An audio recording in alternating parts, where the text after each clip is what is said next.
What a great pleasure it is to welcome to What's Next Robert Koen, who is the Managing Director of Amazon Sub-Saharan Africa.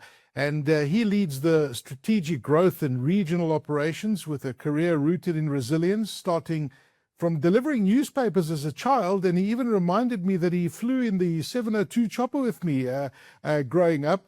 But Robert brings a deep appreciation for real hard work and understanding what's needed to be done, the appreciation for hard work and long-term thinking. So, Robert, greetings to you. Thank you for joining us and welcome. And thanks for reminding me of you flying with me all those years back. It must be almost 30 years ago that we're talking now. Yeah, I don't like to admit that, Aki, but it is a long time ago, but still very, very much etched in my memory, and great to be with you today. Yeah, great to be with you. Listen, firstly, congratulations. I know that, Amazon is relatively new in South Africa. Firstly, how's it going? How are you finding things? I've had some really pleasant experiences on your platform. I love the delivery. I've been a big fan of Amazon every time I visited the US in the past, so I'm thrilled that it's in South Africa. But I tell you, the service is next level, and I love the ease of returning goods when I go to one of the areas where you can just return something, and it's just a wonderful experience. So well done. How's it going in South Africa? Yeah, Aki, thanks for the feedback. And the similar to you, I think a lot of our customers just love the delivery experience. I think what is differentiating is just that, the delivery promise. We're very, very careful about the promises that we make. Order by 2 and you will get it by 8 o'clock. And we're close to 100% in achieving that. And you may have seen we recently added actual delivery time slots. So you can order before 2 and then select, I want this between 2 and 4, or I want it between 4 and 8. And the team works extremely hard to make sure that we're achieving that 100% delivery accuracy to get it to you in those time slots. They love the great value for money, getting great feedback on our pricing.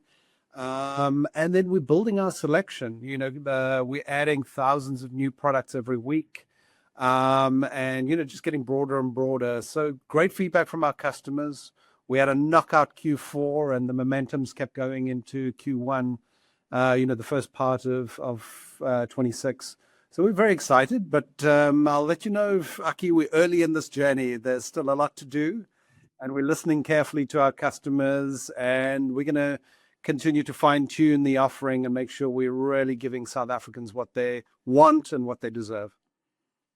Well, listen, I'm a massive, massive fan, and I know it's not easy setting up something like this in South Africa, but and I've noticed your selection has grown tremendously, which is fantastic. And I tell you, the convenience, that's what it's all about. It's convenience. Deliver and keep the promise to your customers, and they keep coming back. And you guys have nailed it in South Africa with Amazon. So well done. Now, coming back to what I didn't want to remind you and I about, our age, but growing up, I bet you that you didn't think that one day when you are where you are now, that you'd be running, the world's leading e-commerce platform here in South Africa, and because it didn't even exist way back then. But, when you think back to your childhood, what's really pushed you to becoming a businessman and an entrepreneur? Because ultimately that's shaped where you are today. Yeah, I think, Aki, actually growing up, I always wanted to be a wildlife vet, believe it or not. There's actually a picture of me that I still keep of me in the Star newspaper handing over 5 rand to the Wildlife Veterinary Association way back in the day when I was about 10. But I think what sparked my interest in business was my dad encouraged me to take the small amount of money that I was making from delivering those newspapers. And he introduced me to hey, why not go and buy a share? And so I think it was only about 1 or 2 shares that I was able to afford.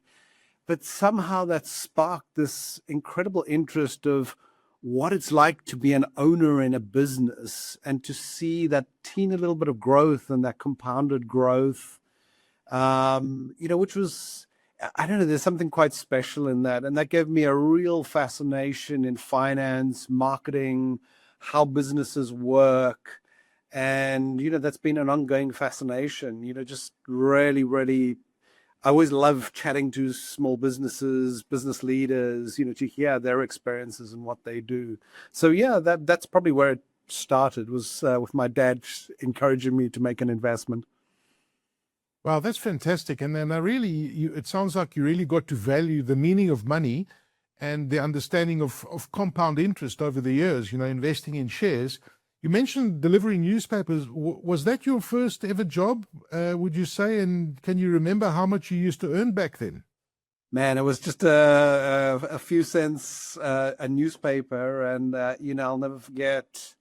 It was quite a hard job. We used to, on a Sunday, when the Sunday Times was that big doorstep of a newspaper, we'd actually use a wheelbarrow to go and do those deliveries. So we'd pile them all into the wheelbarrow and run up and down the streets, dropping these newspapers. But yeah, certainly just a few cents a newspaper. And that was a long, long time ago.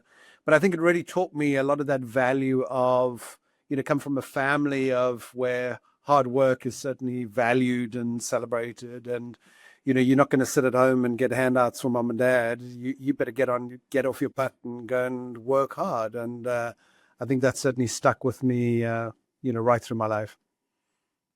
Sure. You mentioned wheelbarrows, and it's so true. You just look at the thickness of a newspaper today versus when it was back then. It was, I mean, it must have weighed almost a kilo a newspaper. And then, of course, there were other papers like the Sunday Express. I mean, it was really, really chunky back in those days. So you're delivering with a wheelbarrow. Wow. Okay. Now, because, if you think about it, a bike in those days, if you have 20 newspapers, that's a lot of weight. I don't think it would have managed that kind of weight. I didn't think about the weight and the size of the paper. But Oh then man, you went to study, yeah. But yeah. you went then on to study at Wits. You did a BCom honors in finance and marketing. Out of interest, why did you choose those particular lines of study? Uh, Look, as I said, very fascinated by finance, but I love the creative side of marketing, and just learning about consumer behavior, and really what shoppers and what consumers, what makes them tick, how do you tap into that as a business, as an entrepreneur. And so both paths were fascinating for me. But I think it also underpins, I think right through my career, I've done a lot of very diverse things. And that has served me very well for what I'm doing right now, where you have to, it's not single threaded, where you're looking just at finance or just at marketing. It's a large surface area of making sure that our operations centers are working, making sure the delivery works, how we manage our, regulation and compliance and those type of things. And, ultimately all of that to serve a customer. So yeah, probably I've always been more of a generalist than a specialist. And I think that served me well. Yeah. So you grew up in South Africa, as you mentioned. You went to school here, but your career after you finished studying at Wits, it's taken you across the world. You've been to the US, you've been to the UK, and certainly when you go to those kind of places, there are lessons and things that we can learn working overseas. But we also have a deep appreciation for South Africa because there are things like, you look at our finance system, you look at, the kinds of innovations that have come from South Africa. We really are hardworking, innovative, and we really have produced amazing stuff over the years. But you've certainly learned a lot from working overseas in those environments that are leading edge when it comes to e-commerce and business and whatever the case may be. So what are those lessons you've learned working overseas? I think, look, first off, I think you're actually more of a South African outside of South Africa, which is kind of strange because it's, as soon as I'm a very proud South African and very proudly South African. So when you're outside, when you're in the UK, when you're in the US or any of these other countries, my identity is South African. And I think South Africans have a very good reputation. Some of it is that hardworking, being hard workers, delivering amazing things. And if you look at the entrepreneurs around the world who are South Africans, their contribution to, two different businesses, that became very apparent to me. But I think also just learning a lot about different cultures. I was lucky to live in the UK and the US, and then, have done work in, more than 30 countries around the world. And I think just learning different business cultures, learning, different styles. There are a lot of commonalities around the world, but it's also, there's something pretty magical about being in one of those big centers, in New York or a San Francisco or a London, and seeing, all of the competitiveness and and how South Africans really hold their own in those kind of environments. You've mentioned San Francisco, you've mentioned New York, you've mentioned London. Is there a favorite city outside of South Africa that you absolutely love, that resonates with you? Wow, that's difficult. Look, San Francisco is an amazing city, and I love, for various reasons. There are quite a few similarities to Cape Town: the cold ocean, the winelands, the beautiful scenery. But I think the other thing that San Francisco has is this amazing entrepreneurial spirit, where people are coming together, and venture capital, private equity, and that sort of founder mentality is very energizing and very motivating as well to be part of that. So, I've really got a soft spot for San Francisco as a city. It's an amazing place. Yeah, you certainly get that sense, and I do agree with you. I prefer the West Coast to the East Coast from a climate point of view, but San Francisco, when you drive up go up to Silicon Valley, and you go to where as you're driving on that highway, you just see all these massive organizations that are so familiar. You really get a sense of being in something incredibly creative and powerful. But yet, you've worked in all these massive cities around the world, and you decided to come back to South Africa and take up your current role at Amazon Sub-Saharan Africa, which is a fantastic role, and it's awesome to have you here. But what actually made you decide to come back to South Africa? Yeah, I think the core thing is, I was very passionate about bringing the Amazon experience to South Africans. Having experienced that in the UK, in the US, and in other countries of the world, it's really something pretty magical that you see that Amazon delivers for their customers. The breadth of the selection, the amazing value for money, and just that whole shopping experience. You spoke about the fast delivery. And so when this opportunity popped up, and, being a passionate South African, was like, hell yeah, I want to be part of that, and, launching that in South Africa. And I think the other piece of this is, my other passion is for small businesses, that founder mentality, and launching new and interesting businesses. And there are so many amazing examples in the other countries that we operate of these entrepreneurs they've had a spark of an idea, list their products on Amazon, and then, go on to be multi-million-dollar businesses. And we've already got the sparks of that in South Africa. You may have seen we have a section in the store called Shop Mzansi on amazon.co.za. And Shop Mzansi is just a collection of these South African brands. Some of them are one-person operations. Some of them are, emerging cosmetics, leather bags, the coffee cleaning sort of materials. But it's so exciting to see that a business that may have operated just in a very, very small customer base, like let's say Nelspruit or somewhere else, can suddenly really open up their entire market, their entire sort of customer base, to all 62 million South Africans on Amazon. And we take care of the payments and the fulfillment and all the other stuff. And that entrepreneur can focus on their product. And the one last kicker of this is that, we've got quite a few of these businesses who are then, hey, I've figured it out how to do it in South Africa. Now I can go and do it in the other 22, 23 countries where we operate. And so, like, a good example is Cafe New, who does these coffee cleaning materials.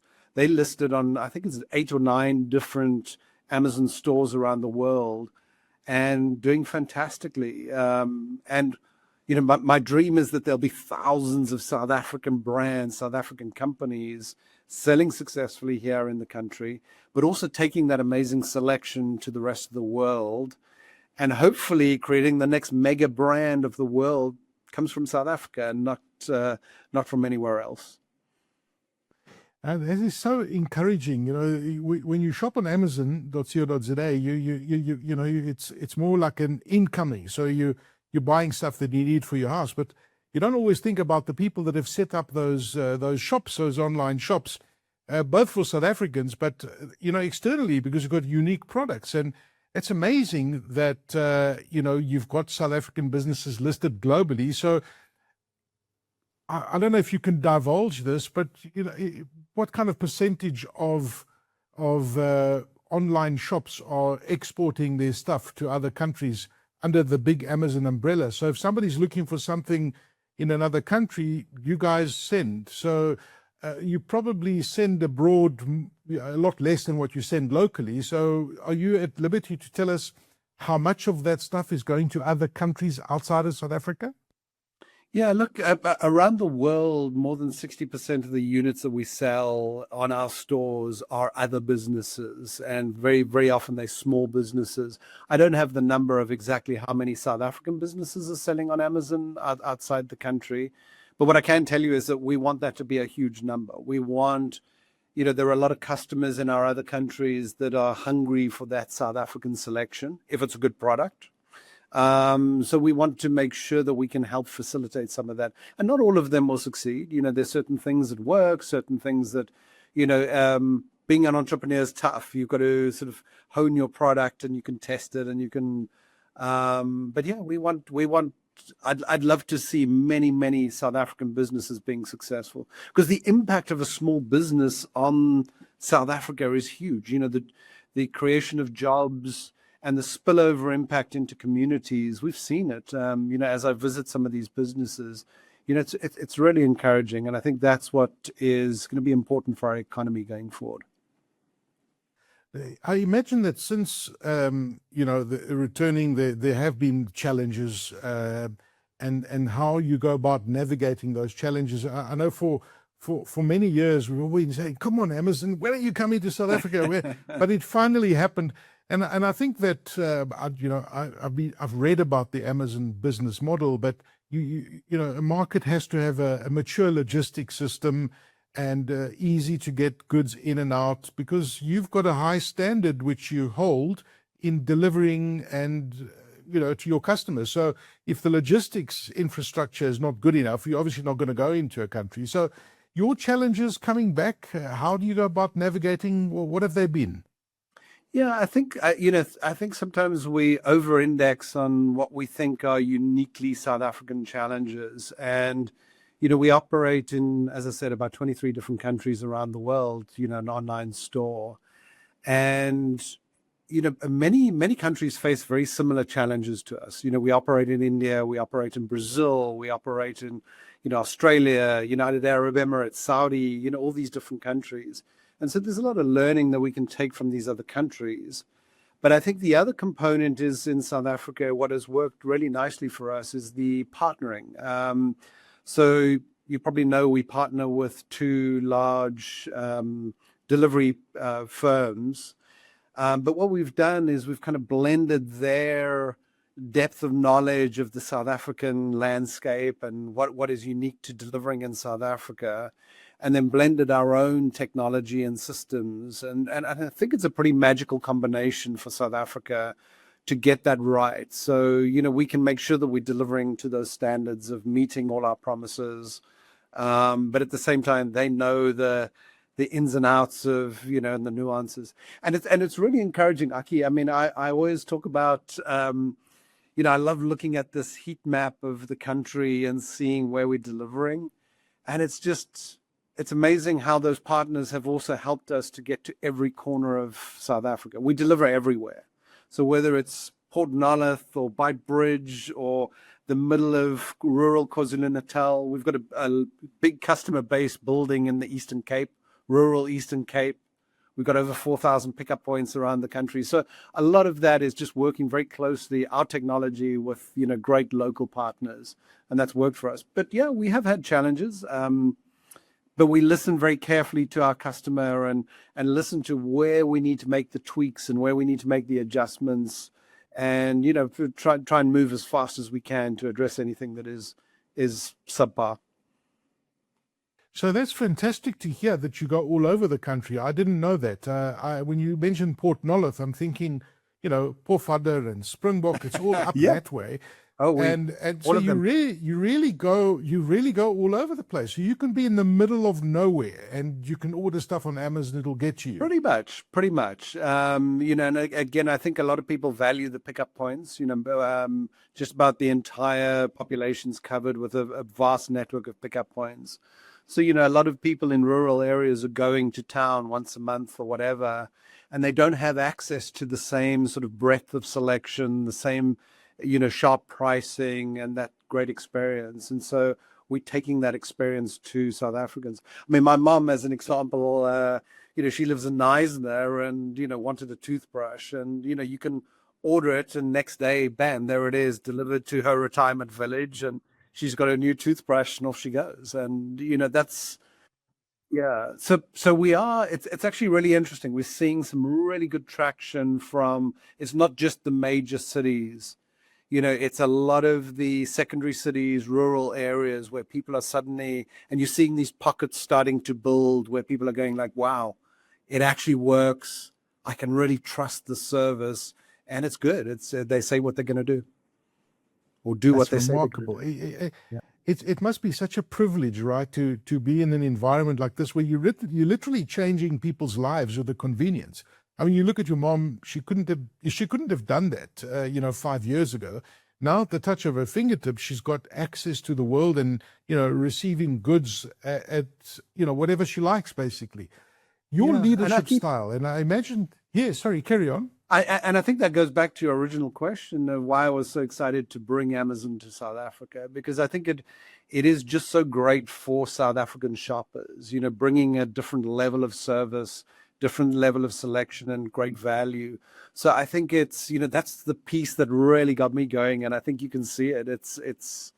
I love bringing that to South Africans. Yeah, no, absolutely. So your leadership style must be quite interesting because you're working with a diverse set of people. You've got your logistics side, you've got the guys doing all the computational stuff and working out the heat maps that you spoke about earlier, and then there's the operational side. So how would you describe, because it needs to be quite diverse, thinking about all the different things that you do and the different hats that you wear. So how would you describe your leadership style? I think first off, I mean, we are a very, very diverse team. And, part of my belief is that the more diverse your team is, the better we can innovate and serve our customer. And so we've got, and also for our shopper, we want to hire people who represent all 62 million South Africans. So we've got and we've been very excited about the talent that we're seeing. But what we did is right at the get-go, we set ourselves this objective to build, make sure that we're building this Amazon culture, what we call relentlessly day one kind of culture, and blend it with this authentically South Africanness. Because we've got a lot of leeway to do things that are uniquely South African and that really tap into that South Africans love. And you can't do that unless you've got a great South African team. But I think the other piece, just to go back to the leadership style, I think, building that culture has been critical to me. It's building a team that is really raising the bar, listening to our customers.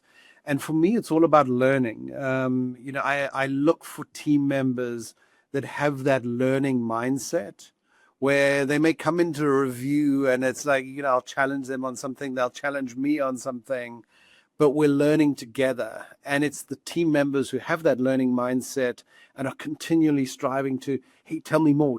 I want to learn. I want to do better. How do I do this? And those are the people that do really, really well in our kind of culture. So yeah, probably I'd sum it up with being a learning kind of mentality to a lot of my approach. Interesting. So your vision, you've touched on it a little bit about empowering people and, you know, nurturing these young businesses that have got tremendous potential, not only here in South Africa, but a global footprint. So if you had to describe your vision for Amazon Sub-Saharan Africa, which opportunities excite you the most? Hey, Aki, I think it's pretty simple, the vision. We just want to be the most loved store for South Africans. And we want, and part of that, and I use the word loved intentionally, because we want the South African shopper to really feel like, wow, hey, these Amazon guys, they get me. I can really trust them because, look, at a push of a button, they're going to phone me, and if I've got an issue, and they'll sort it out. My payments are secure, my information's secure. They're giving me great value for money. They're giving me great selection, and the experience is just amazing. And I want South Africans to just go, wow, I really love the experience. I love what I'm getting from Amazon. And I sometimes also say to the team, we'll know we've arrived when a gogo in rural KwaZulu-Natal will order something and say, hey, we really trust Amazon because we know they get us and we love the experience and we know we can trust Amazon. That's what we are working very hard. And I tell you what, trust is, I think, one of the biggest things for a brand. If you trust them, they keep coming back. So, so well done on that. I mean, it's absolutely fantastic. Yeah. When you go back, if you could go back in time and you look back at your career and your travels and your studies and that sort of thing, is there a piece of advice that you would give yourself when beginning your professional journey? Is there something that you would have done differently, perhaps? What advice would you have given yourself back way then? Probably, I would say, invest more money in shares. I wish I'd kept even a little bit of that, but people are going to survive. You've got to live day to day. But I think probably the best advice that I ever got from a mentor very early in my career was, the day you stop learning in your job, you need to resign straight away.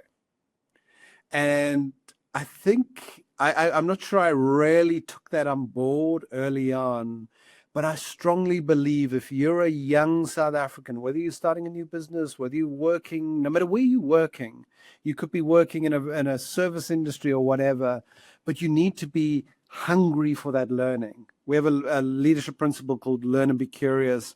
But I think if you're continually looking for like, hey, why do we do this? Why can't we improve this? How does that work? And kind of continually be taking the covers off, you become a more valuable asset to the organization that you work for and potentially the next organization that you go and work for. And even, I'm learning every day. My team is teaching me, my customers are teaching me. And I think you've got to be open to that learning and continually listening. Hey, what are our customers telling us? What do we need to do differently? And listening to the team. I don't have all the answers. The team has very often got better ideas than I do. But you've got to be learning and listening all the time to that. And so my encouragement to all, young South Africans, it's about the learning mindset, not about the title, not about what you just be in that learning mindset, because you'll be way more valuable to the organization. Yeah, you sound like a very humble person, and I think it's important. It's an important part of learning and listening to others and seeing, sometimes there's other people think and do things differently that you can learn from. And I think it's important to be humble and look at it from that perspective. When you relax, are you a family man? What do you do to relax? Do you play golf? Do you hike? Or please don't tell me you shop online. I do shop online, but when I'm not shopping online... No, to relax. That is kind of relaxing as well. It could be. Yeah, I love the outdoors. I mean, as I said, I love wildlife areas. I love going to the Kruger and, hiking in the Kruger or, anything to do with the outdoors. And but my other big passion is sailing. I wish I could do more sailing here. But, have my captain's license, and what's my passion and my dream is to one day sail a whole lot more. Hopefully I get to do that at some stage. Yes. Well, listen, I mean, You could always ask the big boss, Jeff Bezos, if you could use his yacht for a weekend or so. But he's got a big one. That's not really true sailing. That is really ultra luxury, but amazing stuff nonetheless.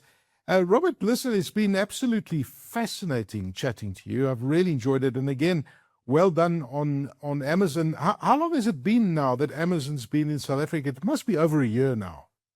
Actually, Aki, Amazon's got a much longer history. We've been in the country for 20 years. You know, as an organization, we employ over 4,000 South Africans in the country. But the actual store, we're coming on, you know, it's nearly 2 years. But we're still very, very early in the journey. We've still got lots to do. And, you know, we're excited about what's around the corner. We're here for the long term. Yeah, no, you're quite right. You guys have had a big office in Cape Town for many years, but the store itself is really doing excellent stuff, and well done to you and your team. And I want to thank you for joining us for this episode of What's Next. Thank you so much, Aki. It's been a fun discussion. Really appreciate the opportunity. Robert Koen, Managing Director of Amazon Sub-Saharan Africa, talking to us a bit about himself and a bit about the business here in South Africa.